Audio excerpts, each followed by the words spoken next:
Bienvenidos a Razones para Ver, el programa de Fuera de Series donde comentamos por qué tenéis que ver una serie analizando sus primeros episodios y siempre sin spoilers. Hoy vamos a hablar de Muerte por un rayo, una nueva miniserie de Netflix que nos devuelve a uno de esos momentos olvidados de la historia de Estados Unidos. Yo soy Juan Francisco Ollón y tengo el placer de haber visto la serie completa y en estos minutos os contaré por qué tenéis que verla.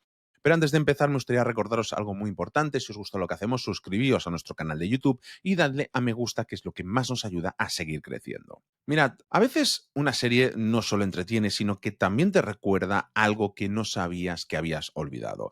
Muerte por un rayo es una de esas ficciones que, sin levantar demasiado ruido, se cuela entre las propuestas más estimulantes de Netflix este año. No es una serie de grandes batallas ni de discursos épicos, aunque alguno hay, sino una historia de obsesión, poder y consecuencias. Y lo más curioso es que, aunque estamos hablando de una historia real de hace más de 100 años, hay algo en su tono, en su manera de mirar la política y la ambición que resuena muchísimo con el presente.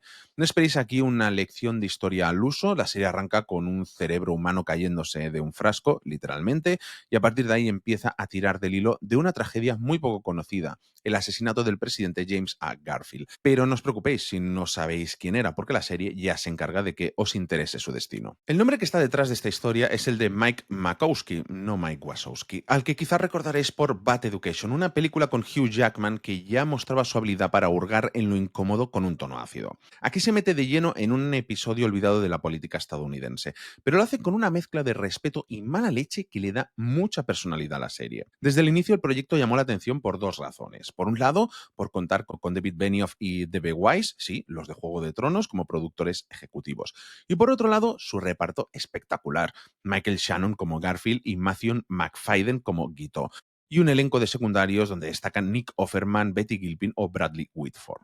El proyecto también parte del libro Destiny of the Republic de Candice Miller, que ya planteaba esta historia como un cruce entre thriller político y tragedia personal. Dicho esto, vamos con la sinopsis oficial, que dice así: la historia de James Garfield, quien se alzó de entre las sombras para convertirse en el 20º presidente estadounidense, y Charles Guiteau, el hombre que lo asesinó. Lo primero que me llamó de la atención de la serie de Death by Lightning, de Muerte por un rayo, es que arranca sin ceremonias. Nada de esas introducciones pomposas que te dicen vais a presenciar un momento crucial de la historia. No, aquí la cosa va más de vale, esto pasó y pasó así. La serie se sitúa entre la guerra civil estadounidense y los años de la posguerra, con algunos saltos a finales del siglo XIX, pero lo hace sin convertir cada plano en una lección de museo. El decorado histórico está bien trabajado, eso sí, los peinados, los trajes, esos paisajes de pueblo perdido y los interiores de Washington tienen el peso suficiente para situarte en la época, pero sin asfixiarnos con el típico mirad cuánto hemos investigado. Me dio la sensación de que la serie confía en que captaremos el contexto sin necesidad de subrayarlo cada 5 minutos, y la verdad es que es algo que se agradece mucho.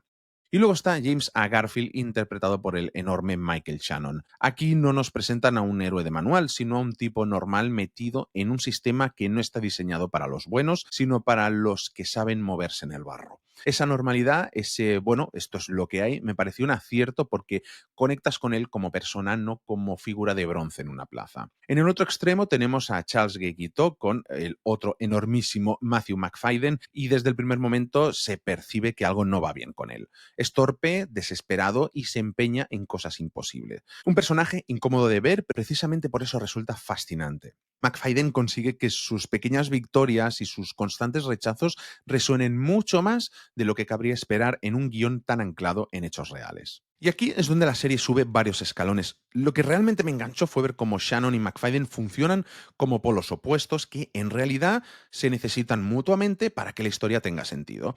Shannon transmite ese pulso constante de quiero hacer lo correcto, pero estoy rodeado de gente que quiere otra cosa. Mientras que McFadden expresa la ambición frustrada, la desesperación y esa mentira que uno se cuenta a sí mismo cuando todo le sale mal. En muchas escenas con Guito, la verdad es que me sentí incómodo, y creo que ese era precisamente el objetivo, ese mirar de reojo, esa sucesión de gestos que dicen quiero, no puedo, me rechazan, me enfado. Ese es valioso porque rara vez vemos al asesino político como alguien humano. Aquí lo hacen humano, tremendamente humano, y eso añade un peso específico que la verdad no me esperaba encontrar. Los personajes secundarios también tienen su espacio. El vicepresidente Chester A. Arthur con Nick Offerman o el senador Roscoe Coughlin con Shea Wiggum.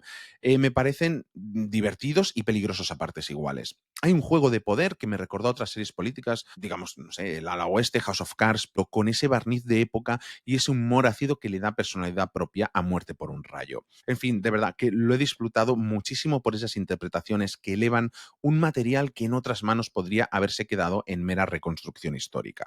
Ahora bien, con todo lo bueno que tiene, tengo que decir que la combinación de tonos no siempre me ha convencido del todo. Me ha sorprendido lo juguetona que es la serie para tratar un asesinato presidencial.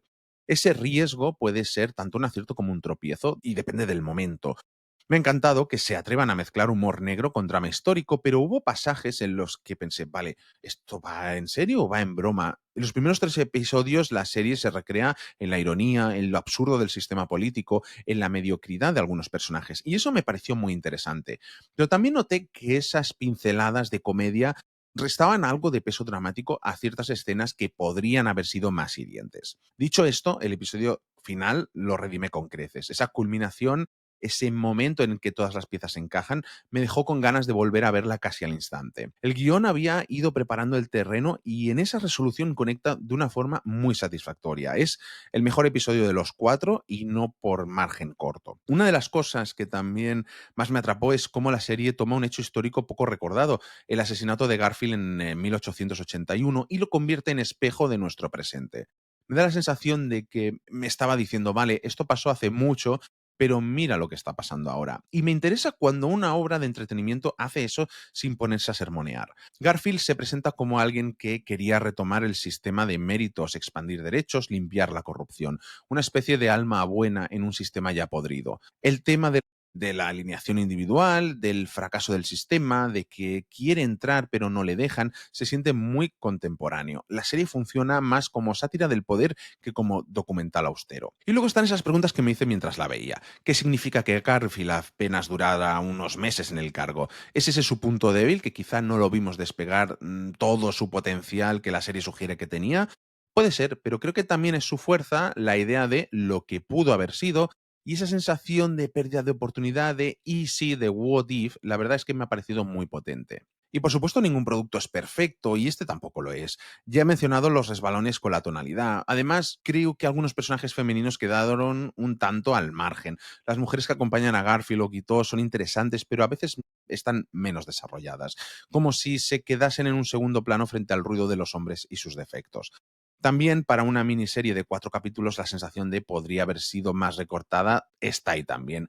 En ciertos momentos tuve la impresión de que la serie alargaba algunas secuencias de Quito que ya sabíamos cómo iban a terminar, lo cual genera cierta repetición. Ver una y otra vez sus intentos de colarse en la administración, falsificando papeles y colándose en edificios, se hace algo pesada. Y finalmente, al tratarse de un hecho real, hay pequeñas licencias históricas que el purista seguro que va a criticar, pero de verdad esto lo veo más como un detalle menor que como un obstáculo serio para el disfrute de la serie. Así que, resumiendo mi impresión, Muerte por un rayo es una de esas series que te coge de la mano, te lleva a un escenario que pudiera parecer lejano y de repente te dice, oye, que esto también es tu presente. Tiene unos personajes bien escritos y estupendamente interpretados, un tono arriesgado que funciona en su mayor parte y un tramo final que eleva lo mostrado hasta ese momento. ¿Es perfecta? No. ¿Es grande? Yo creo que sí. Mi sensación al terminarla fue de satisfacción, de qué historia tan poco contada y de me alegro que la hayan contado así. Y lo más importante para mí, me hizo querer rebatirla, reflexionar sobre ella y quizá verla de nuevo. Así que esto ha sido todo en este Razones para Ver de Muerte por un rayo que ya tenéis disponible en Netflix.